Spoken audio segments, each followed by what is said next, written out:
Tonight on Business Live, Africa's biggest bank, Standard Bank, reviews Ghana's growth rate forecast downwards for this year to 3.1% from the initial 6.2%. Also, continuous depreciation of the cedi poses a threat to the government's industrialization agenda. We'll hear from a business development manager. Seriously think before doing the pricing, because we have to see past prices, we have to see upcoming prices, we have to see what is on the sea. So it's really a big challenge for us to do the pricing, but at the same time we have to see our users. Plus, U.S. fuel prices reduced faster than expected at the pumps, but are similar marginal declines expected in other countries like Ghana? We'll hear from a petroleum strategist.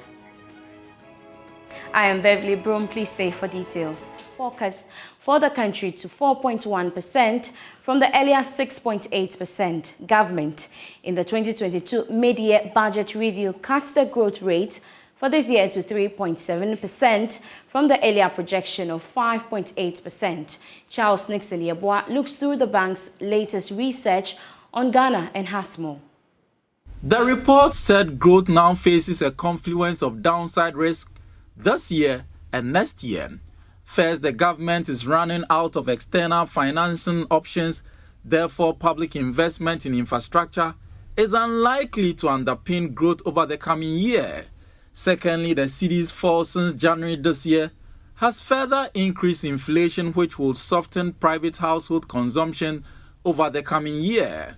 Therefore, Standard Bank said the Bank of Ghana's Monetary Policy Committee may have to further raise the key benchmark rate to stem rising inflation expectations as well as support the cedi. Thus, it said may also further reduce private investment over the coming year. It also pointed out that the country's growth rate also faces rising domestic fuel prices and with no fuel subsidies to offer any support. However, the gold sector may offer some upside to the outlook. The Ghanaian economy expanded by 3.3% in the first half of this year. Now, head of trading at Republic Securities, Patrick Edemagama, has said the market is yet to react to the current downgrade of Ghana's economy by ratings agency S&P. According to him, this can ward off potential investors if government does not swiftly intervene with a good policy. He spoke on the marketplace. Investors have constantly been reducing their exposure to this country, Ghana. So we know that they are expecting this to happen, or they've been seeing and studying the trend for some time. So that has already been in the market, and we expect to see what the government will do to respond to this, and that's what will affect the market going forward. We can also see that the reliance on the discussion with IMF can play here, because the calls we are getting from investors is showing clearly there's a level of speculation on the market now. As you can see, rates inching up little by little. Stay on the cedi, because the Ghana Union of Traders Association, GUTA, is urging the government to reconvene the Foreign Exchange Committee set up a few years ago by the Finance Ministry, which involved all relevant stakeholders to help find an immediate solution to the depreciation Ghana cedi. According to the biggest trading group in the country, the depreciation of the cedi and the high lending rate is impacting negatively on businesses.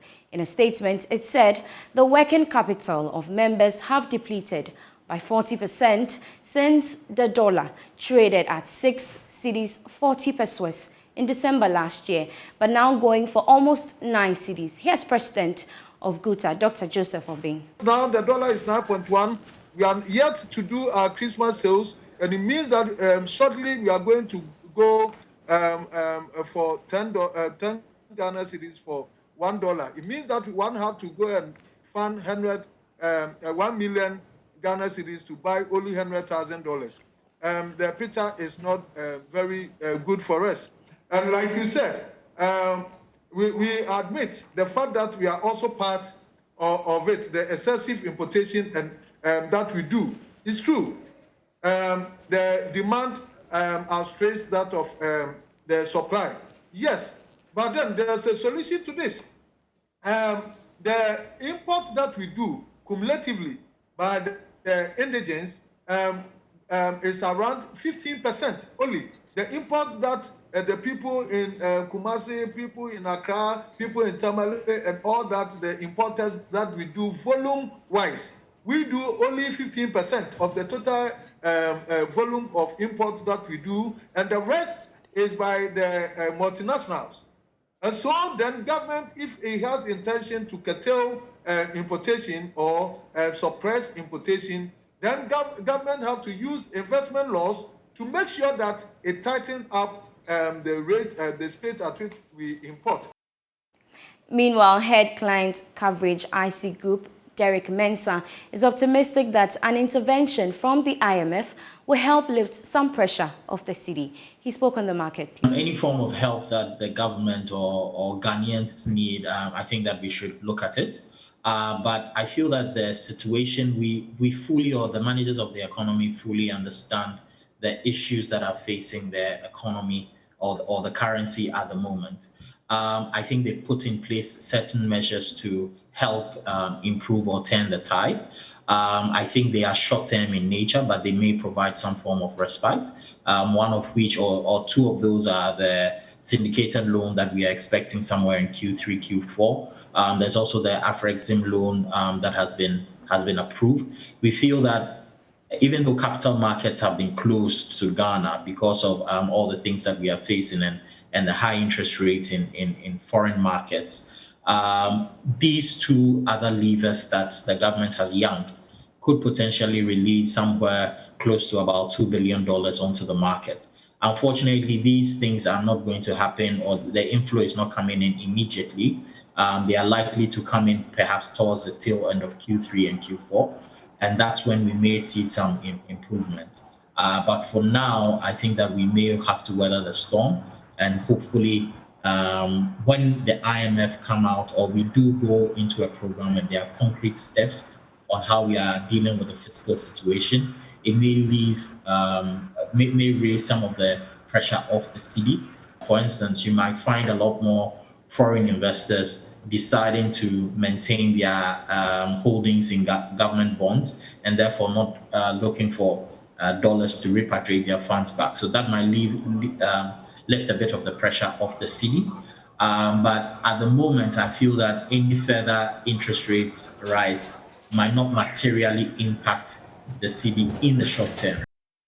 Away from that, Ghana's industrialization agenda is likely to face a number of challenges if the government fails to deal with issues confronting the city. This is according to the Business Development Manager for B5 Plus Limited, Sandeep Solan. Speaking at the 2022 Ghana Corporate Brands Awards, he said the operations of various local manufacturing industries across the country are gravely impacted by the depreciating cedi against other foreign currencies, hence the need for swift solutions to make the local currency stabilize. Industrial transformation of the country's economy had been the major focus in recent times. This has resulted in the creation of new companies and expansion of several others. According to Solan, the significant level of depreciation of the cedi is retarding the growth of the sector. He maintained that increases in taxes has also hit the sector negatively. Actually, seriously, the cedi depreciation is affecting us a lot because, you know, we are importing most of the items and every day we cannot change the price. Being a buyer, you will not accept every day I'll tell you that the prices have gone up. So we have to seriously think before doing the pricing, because we have to see past prices, we have to see upcoming prices, we have to see what is on the sea. So it's really a big challenge for us to do the pricing, but at the same time we have to see our users. We should not affect them directly because they are also, you know, using it. So keeping all those things in mind, our chairman is always taking just steps to cover. Maybe our profits should be reduced, no problem, but we have to serve the society also. So we are just trying our level best how we can cope up with this situation and looking at the futures, you know, like maybe the future will be better. Head of Marketing and Strategic Management for Maxim Cosmetic Ghana, Eugene Makwe, said stakeholders within the retail space should embark on various initiatives to sustain the industry. The whole conversation of about made in Ghana and our products, you see, retail industry, right? I wish that, you know, government will have some policies or otherwise, you know, initiatives that will give Ghanaians that leverage, so that we'll be able to be in the retail outlets a bit more, because it's very heartbreaking to know that you walk into some of these leading retail outlets and you find foreign brands in there. Now, these retail outlets, whether you like it or not, determines the consumption pattern in every country, right? So if the individuals go to these outlets and they find out that these are foreign brands and that's what they find there, what will happen? That's what they will buy and consume. At the end of the day, it is to our disadvantage. The Ghana Corporate Brand Awards is intended to function as a catalyst in the Ghanaian brand sector, bringing together the most credible leading brands across industries. Remittances and foreign direct investments into the country slowed down at the end of June this year. This compared to what the country recorded during the same period last year. But at a time that the Ghana cedi is recording some sharp depreciation against the dollar, should we be worried about this development? George Wiafe has more. Based on Bank of Ghana's data ending June this year, remittances brought in stood at $1.9 billion. This represents some decline from the $2.2 billion posted in June 2021. On the other hand, capital brought into the country by foreign firms for investment purposes slowed marginally, ending June this year to $805 million. This represents a marginal decline compared to the $954 million that came in during the same period for last year. For some, the development can be described as worrying, especially at a time when strong dollar inflows are needed to shore up the country's international reserves. This because it will help the Bank of Ghana deal with the sudden surge in dollar demand by businesses and also deal with the recent sharp depreciation of the Ghana cedi.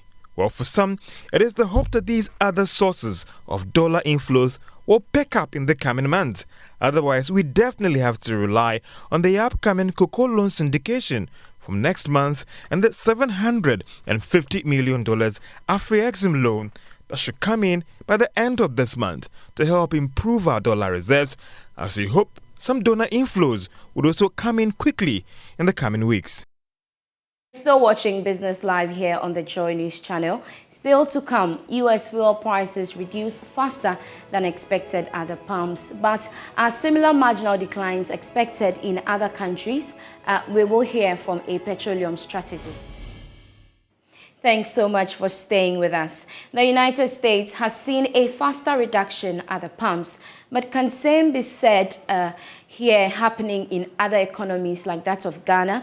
Petroleum strategist Dr. Yusuf Sulemana joins us via Zoom with some answers. Hello, sir. Thank you so much for your time. It is still looking a bit difficult to tell the factors that are accounting for these current downward trends. Can you suggest some global factors that might be responsible for this? Yeah, thank you very much, and good evening to you, and good evening to our cherished viewers in Ghana and across the globe. Yes, it is indeed very difficult, to tell with certainty what are accountable for this. However, like I mentioned before, we will just have to wait. Monitor the market for a couple of weeks to understand what's going on. But what is clear, what is playing out since this oil market has gone, it reaches, it hits the 3-digit figure. A lot of measures have been put in place. So in hitherto, in a conventional optimization system, you have to keep one parameter constant and vary others to be able to see the impact. However, we've done a lot of variation. But two key things I think are currently on top of the list. That could be what's accountable for what we are seeing now. Number one is the rapid quantitative easing and tightening that we had in the advanced economies and even in Ghana. If you quite remember, the European world, UK, and then the US, they have done a lot of policy rate adjustment. And what they are trying to do is just to stem the increment in inflation. Their inflationary rates, they are not good for any economy. If you have too much inflation, I think it's tantamount to, it's a disaster in waiting. So because of that, a lot of adjustment has been done, and I think Ghana too, they are doing so. But these advanced economies, what they are doing is the fact, if you do policy risk adjustment, it's a double-edged sword. There's a tendency that it can dampen demand, because if you do policy risk adjustment, especially if you increase interest rates so much, lending really becomes very expensive. And so ultimately to have to reduce demand. And so that's the target. The target is to reduce demand because supply side of crude oil has always been, not forthcoming. They tried a lot, but they are not forthcoming. OPEC has not been able to give answers. And so the demand side is what they are working on. So, but this demand side, solving it using policy rates is always a double-edged sword. And so what I think is happening now, there's a tendency that we could have demand destruction. Demand destruction here means that, prices will reach at the point of inflection where consumer might not be able to, accommodate. And so people will have alternative ways, to champion transportation. So yes, there's a possibility of demand destruction setting in. It's not certainty yet. We have to wait. The other possibility that might be accountable for this is shale patch from U.S. And that's how come you see U.S. going down more than any other state, any other country as we speak now. Shale patch has been the counterbalancing force that has impacted global oil supply. In fact, they have been contributing to the previous collapse that we had. So, and there is every sign that shale patch is ramping up. And if shale patch is ramping up and the supply side is beefed up, this could also have impact. So in my opinion, where I said, I think these are the two factors that are on top of the list. There are other things, but I think the policy rate adjustment and then the ramping up of shale patch from the U.S. to beef up the supply side may be what is keeping the market as it is now. But it is early days yet. We need to just monitor the market. Yeah. But talk of the U.S., are we expecting similar declines in other economies such as that of Ghana?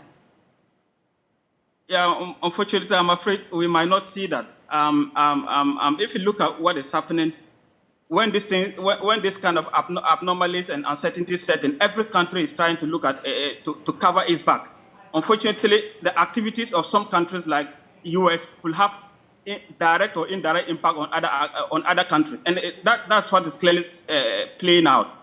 If we have hike in policy rates in a place like U.S., the dollar will automatically strengthen, and that's the target. And if the dollar is strengthened, it directly trickles to the weakening of any other currency. And if you observe, Europe in recent times has almost gone apart with the dollar. That has not happened in recent times because the dollar is becoming strengthened because of the policy rate adjustment they are doing. Yeah, so the impact may not be the same, though U.S. is fighting their own battle internally just to be able to survive, to stay afloat. The impact, the cascading impact on other economies is always dire. And Ghana is the center of that. You can clearly see that we are struggling with our cedi depreciation. Sometimes we can take the right step, we can increase our policy rates in Ghana, but if the dollar is continuing to be strengthened, if U.S. continue to adjust their policy rates as they are doing it, and dollars continue to strengthen, it indirectly weakens the other currency. And so that cascades in why I think we might not have that similar drop in other economies, not only in Ghana per se, because interest rates might not be easy, because the currency depreciation might not allow similar quantum margins to be impacted in other economies. Thank you so much. Dr. Isif Sulemana is a petroleum strategist. Now, away from that, Deputy Director of Renewable Energy at the Ministry of Energy, Seth Meu, has noted that there is the need to improve private sector investment and innovations in renewable energy facilities. According to him, it is imperative to increase the participation of the private sector in the provision of modern electricity services to improve the social and economic well-being of people, as well as bridge the development gap. He spoke to Joy Business at the launch of the Umoja Renewable Energy Incubator Roadshow by Serengeti Energy and PFAN. The following report has more. Renewable energies are sources of clean, inexhaustible and increasingly competitive energy. At the launch of the first Renewable Energy Incubator Program by Serengeti Energy and the Private Financing Advisory Network, Mr. Mau said, achieving universal electricity access will involve significant commitment from political leadership, development corporations, bilateral and multilateral banks to fashion out measures that can attract high-quality investment into the electricity sector. Most investments in this area have faced a number of challenges. People come up with very brilliant ideas, but to be able to, put these ideas together, get the needed support to reach bankability has always been a major challenge for a lot of these people. And this is the gap that Umoja Incubator is feeling for us today, such that they will be able to identify these innovative ideas, smart ideas, do the right coaching, and help the owners of these ideas to be able to turn them into bankable projects that can attract financing.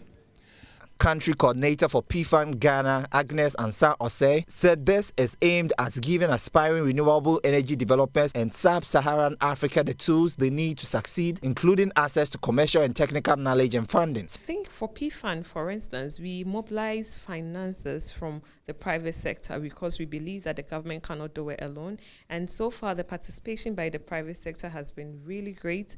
All the funding that we have received has come from private donors. And with the funding that we've received, we are able to provide free business advisory services. That's why our services are for free. So we facilitate investment for businesses for free because we are donor sponsored, and all the funding that we have received are from the private sector. Serengeti Energy is an independent power producing, developing, constructing and operating renewable energy projects up to around 50 megawatts in sub-Saharan Africa.